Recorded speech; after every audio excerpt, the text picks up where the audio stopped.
We're back with author and psychotherapist Terri Cole. Terri brings us a dose of wellness with her 4 tips on how to be proactive in setting those boundaries. All right, Terri, tell us, what's the 4-step guide to help us navigate family boundaries? Tell us what the first boundary has to be.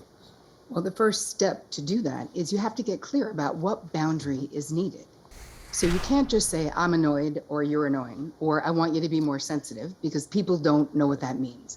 So this is where the resentment inventory can come in, where you're like, okay, I'm resentful about this. This means I need to set a boundary. So clarity about what boundary needs to be set is the first step.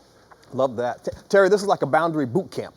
You know all about boot camps. All about, feeling very familiar. Now, number 2 on your proactive boundary list is pre-plan. Explain what you mean by that.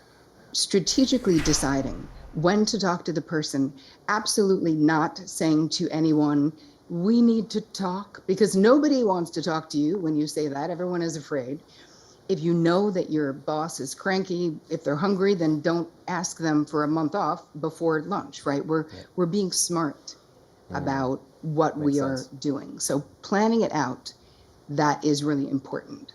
And I guess on that note, Terri, on the list you say write a boundary script. So plan ahead.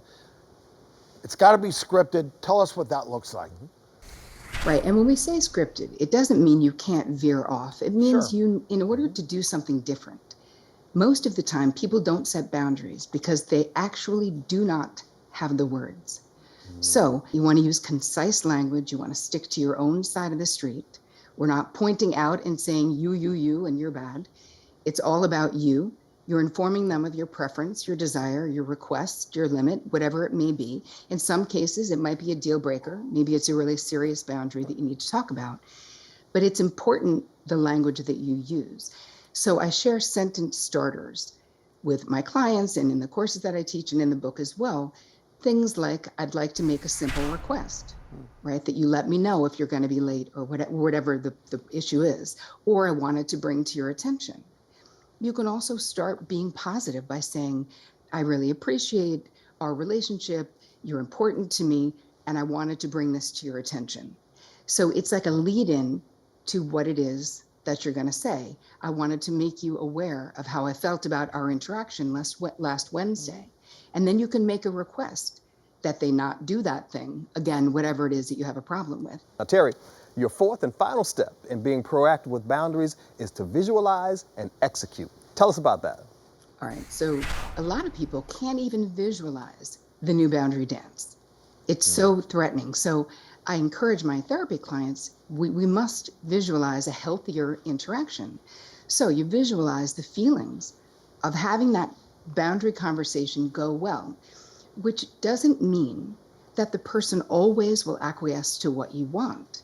It's a win if you actually are negotiating for your own needs, if you are telling the truth about the way that you feel. So you're going to visualize, and then you're going to have that script because you've already written it, and you're going to practice it a little bit. It can be in the mirror, it can be with a friend, because you want to get those words sort of in your body, and then you just execute, knowing that, listen, it's not going to be perfect. Right. It might not be pretty, you might be sweating, but it's so valuable for you to do it. It's not just about you. It's about your relationships too. Yep. If you can't set solid boundaries, you can't have solid relationships, Doc. Great stuff. Terri Cole, boundary bossing all over town. Thanks so much for being here. Thanks for having me.